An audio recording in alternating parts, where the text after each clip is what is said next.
తారకాలోకంకి స్వాగతం. ఈ కంటెంట్ మీకు నచ్చినట్టయితే లైక్ చేయండి, మీ బంధుమిత్రులకి షేర్ చేయండి. ఇప్పటి వరకు సబ్స్క్రైబ్ చేసుకోకపోతే సబ్స్క్రైబ్ బటన్ని నొక్కండి, అదేవిధంగా బెల్ ఐకాన్ని కూడా నొక్కండి. జై హింద్ మిత్రులారా. మావోయిస్టులకి దెబ్బకి దయ్యం వదిలిందా, అమిత్ షా కొట్టిన దెబ్బకి దయ్యం వదిలిందా, లేకపోతే కొత్త కుట్రకేమైనా కొత్త పథకానికి ఏమైనా తెర తీశారా? ఈ అనుమానం రాక మానదు. ఎందుకంటే నక్సలైట్లకు వ్యతిరేకంగా జరుగుతున్నటువంటి ఆపరేషన్ కగార్ నక్సలైట్ల వెన్ను విరిచింది, మావోయిస్టుల వెన్ను విరిచింది. ముఖ్యంగా మావోయిస్టుల ఆధిపత్యం ఉన్నట్టుగా భావిస్తున్నటువంటి జార్ఖండ్, ఛత్తీస్గఢ్ ఈ రెండు రాష్ట్రాల్లో సీనియర్ నాయకులతో సహా అనేక మంది సఫా అయిపోయారు. దశాబ్దాల తరబడి అడవులను ఆశ్రయించి అడవుల్లో అభివృద్ధి జరగనీయకుండా, అక్కడున్నటువంటి పేద గిరిజనుల జీవన స్థితిగతుల్ని బాగుపడనీయకుండా ఉన్నటువంటి మావోయిస్టులు ఇప్పుడు శరణు శరణు శరణు అంటూ కాళ్ళ మీద పడేందుకు సిద్ధమవుతున్నారు. మేము ఆయుధాలను కూడా వదిలేసి చర్చలకు సిద్ధము అని చెప్పి ఇప్పుడు తాజాగా వచ్చినటువంటి లేఖలో చెప్పారు. అంతకుముందు మే 10న ఒక లేఖ ఇదే మావోయిస్టు నాయకుడైనటువంటి మల్లోజు వేణుగోపాల్ అలియాస్ సోను అలియాస్ అభయ్ ఆయన జారీ చేసిన దానిలో ఇదైతే సివిల్ సొసైటీ ఉందని వాళ్ళు చెప్తున్నారంటే over ground naxalite supporter network ఏదైతే ఉందో, ప్రొఫెసర్లుగా, లాయర్లుగా, డాక్టర్లుగా, సమాజ సేవకులుగా ఉన్నట్టు పనిచేసే ముఠా ఏదైతే ఉందో వాళ్ళు మధ్యవర్తిత్వం వహించాలి, చర్చలు జరిపించాలి, సీజ్ ఫైర్ చేయించాలి అన్నారు. సీజ్ ఫైర్ అంటే రెండు దేశాల మధ్య జరిగే యుద్ధ విరమణ. మావోయిస్టులు వేరే దేశం కాదు, కానీ ఆ పిలుపునిచ్చారు. ఇప్పుడు తాజాగా సీజ్ ఫైర్ పిలుపు కూడా లేదు, మేము ఆయుధాలని పారవేసి చర్చలకు సిద్ధమవుతున్నాము అని చెప్పి మావోయిస్టులు చెబుతున్నారు.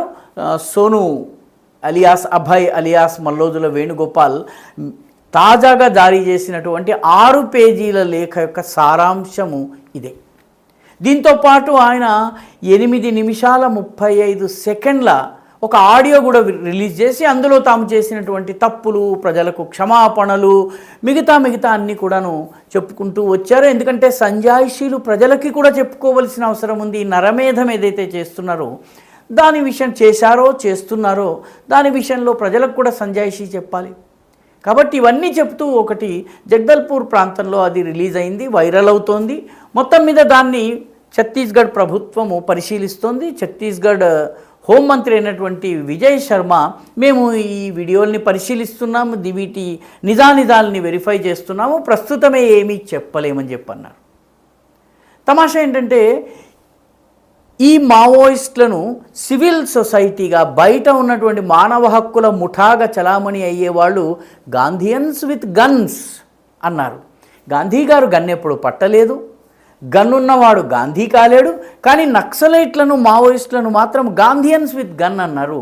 వాళ్ళు చింతర్నార్లో, ఛత్తీస్గఢ్లోని చింతల్నార్లో సిఆర్పిఎఫ్ జవాన్లని చంపేసినప్పుడు, బలిమెలలో మన గ్రేహౌండ్స్ వాళ్ళని చంపేసినప్పుడు జ్ఞానేశ్వరి ఎక్స్ప్రెస్ని పట్టాలు తప్పించి 116 మంది, జ్ఞానేశ్వరి ఎక్స్ప్రెస్ ఇది జార్ఖండ్లో ఉంది, వెళ్తూ ఉండగా పట్టాలు తప్పించి 116 మంది మృతికి కారణమైనప్పుడు ఏ రోజు కూడా వాళ్ళు ప్రజలకి క్షమాపణ చెప్పలేదు. ఇది మా విప్లవ పంథా అని అన్నారు. ఇప్పుడు వాళ్ళు హఠాత్తుగా మాటలు మార్చి అవసరమైతే ఆయుధాలని పక్కన పెట్టి కూడా ప్రజాజీవనంలోకి వచ్చి మేము చర్చిస్తామంటున్నారు. రెండవది, చాలామంది కరడుగట్టిన సీనియర్ నక్సలైట్లు ఎవరైతే ఉన్నారో ఆరోగ్య కారణాలు చెప్పి వాళ్ళు సరెండర్ అవుతున్నారు. నిజానికి ఉద్యమం పట్ల విసుగు చెందలేదు వాళ్ళు. ఉద్యమం యొక్క వాళ్ళు ఏవైతే నమ్మిన సిద్ధాంతం ఏదైతే ఉందో హత్యా రాజకీయాల సిద్ధాంతము, దాన్ని వదులుకోవడం లేదు. కేవలం ఆరోగ్యం బాగాలేదు కాబట్టి సరెండర్ అవుతున్నారు. ఇటీవల కొందరు అలా సరెండర్ అయ్యారు. పలువురు మహిళా మావోయిస్టులు మానసిక రుగ్మతలతో బాధపడుతున్నారు, డిప్రెషన్ ఇత్యాది. వాళ్లను కూడా బయటకు తీసుకొచ్చి ట్రీట్మెంట్ ఇప్పించే ప్రయత్నం జరుగుతోంది. ఇదంతా కూడాను అమిత్ షా కొట్టిన దెబ్బకు దయ్యం వదిలిందా, లేకపోతే కొత్త కుట్రలో భాగమా? ఇది ఆలోచించాల్సినటువంటి విషయం.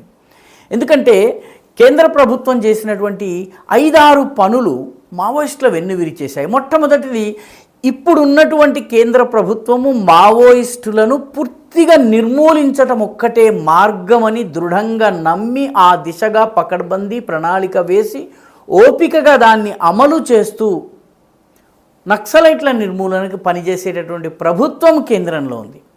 రెండవది, కేంద్రము రాష్ట్ర ప్రభుత్వాల మధ్య కూడా పూర్తి సమన్వయం ఉంది. నక్సల్ బాధిత రాష్ట్ర ప్రభుత్వాలు పూర్తి సమన్వయంతో పనిచేస్తున్నాయి. ముఖ్యంగా నక్సల్స్ ప్రభావం ఉన్నటువంటి మహారాష్ట్ర, గడ్చిరోలి ప్రాంతం ఉన్నటువంటి మహారాష్ట్ర, ఛత్తీస్గఢ్, మధ్యప్రదేశ్లోని కొన్ని ప్రాంతాలు, ఒడిశా, ఈ ప్రాంతాలన్నింటిలో కూడాను బీజేపీ పాలిత ప్రభుత్వాలు ఉన్నాయి. అదేవిధంగా ఉత్తరాన ఉన్నటువంటి ఉత్తరప్రదేశ్లోని సోన్భద్ర కూడా మావోయిస్టులకి కొంత ఆశ్రయం ఇచ్చేటటువంటి ప్రదేశం. అక్కడ యోగి ఆదిత్యనాథ్ ఉన్నాడు.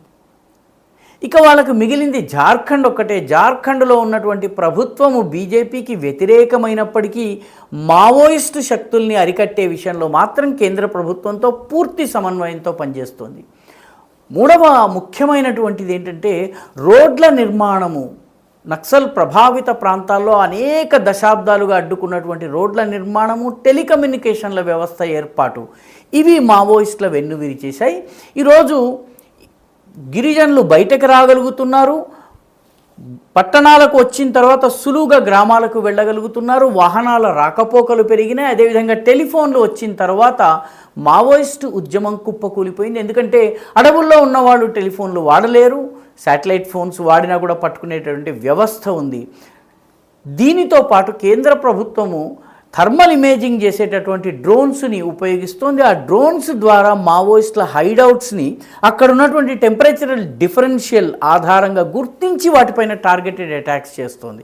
ఇది మావోయిస్టులకి దీన్ని తట్టుకునేటటువంటి శక్తి లేదు.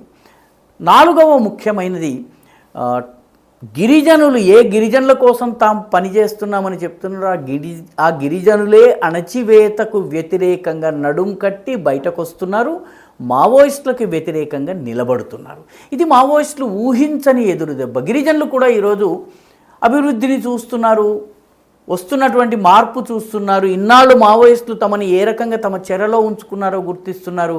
కాబట్టి గిరిజనుల నుంచే తిరుగుబాటు రావడం. అందుకనే చాలా పెద్ద ఎత్తున గిరిజనులు, సరెండర్డ్ నక్సల్స్ కావచ్చు, స్థానిక గిరిజనులు కావచ్చును, డిస్ట్రిక్ట్ రిజర్వ్ గార్డ్స్, డిఆర్జీ, లేకపోతే బస్తరియా పల్టన్ ఏదైతే ఉందో వాట్లల్లో చేరి ఉగ్రవాదుల స్థావరాలను గుర్తించి ఏరివేసేటటువంటి పనులు చేపట్టారు.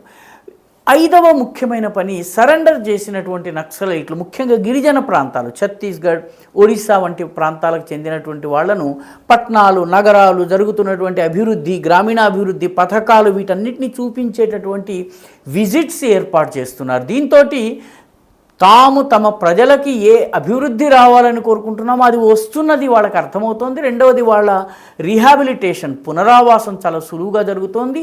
ఈ రకమైనటువంటి సరెండర్ అయినటువంటి నక్సలైట్లను తీసుకెళ్ళి జైళ్లలో ఉన్నటువంటి అరెస్ట్ అయిన నక్సల్స్ తమ బంధువులు, మిత్రులను వాళ్లతో మాట్లాడించి వాళ్ళు కూడా లొంగిపోయేలా చేస్తున్నారు. ఇది చాలా కీలకమైనటువంటి విషయం. ఈ 5 కారణాల వల్ల ఈరోజు మావోయిస్టుల దయ్యం వదిలింది. వాళ్ళు అయితే సరెండర్ చేస్తామని కానీ లేకపోతే చర్చలు జరగాలన్నటువంటిది ఏదైతే ఉందో ఇది నమ్మదగ్గదా? ఇది చాలా పెద్ద ప్రశ్న. గతంలో జరిగిన చర్చలన్నిటి తరువాత ప్రభుత్వాలను వెన్నుపోటు పొడిచారు, దెబ్బతీశారు.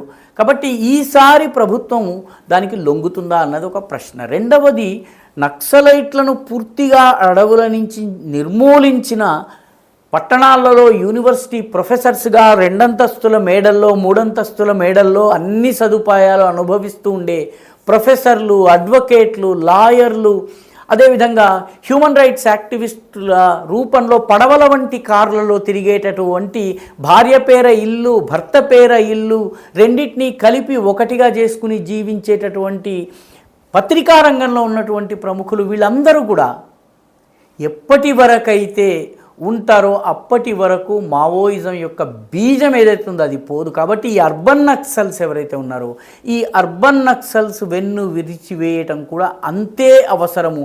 జమ్మూ కాశ్మీర్లో ఇది చేయటం జరుగుతోంది. అందుకనే జమ్మూ కాశ్మీర్లో ఫలితాలు ఏవైతే ఉన్నాయో అవి కనిపిస్తున్నాయి. అటువంటి ఓవర్గ్రౌండ్ నెట్వర్క్ని కూడా డిస్మాంటిల్ చేయవలసినటువంటి అవసరం ఉంది. లేకపోయినట్టయితే ముంబైలోనో, పూణేలోనో, హైదరాబాదులోనో, విశాఖపట్నంలోనో, బెంగళూరులోనో కూర్చున్నటువంటి అర్బన్ నక్సల్స్ మళ్ళీ మావోయిజానికి ఊపిరి పోసేటటువంటి ప్రయత్నం చేస్తారు. ఎవడో ఒక అమాయకుడు ఆవేశంతో తుపాకీ పట్టక మానడు, వాడిని అడవుల్లోకి తొయ్యక మానరు. వాడు అష్టకష్టాలు పడి తాగునీరు లేక తినడానికి తిండి లేక కష్టపడుతుంటే వాడికి అమరవీరుడి బిరుదిచ్చి ఇక్కడ వీళ్ళు పబ్బాలు గడిపేసుకుంటారు. ఆ వర్గాన్ని డిస్మాంటిల్ చేయవలసినటువంటి అవసరం చాలా ఉంది. మీకు నచ్చినట్టయితే లైక్ చేయండి, షేర్ చేయండి, ఈ ఛానల్కు సబ్స్క్రైబ్ చేయండి. మీ అభిప్రాయాన్ని కమెంట్ల రూపంలో తప్పనిసరిగా పంపించండి.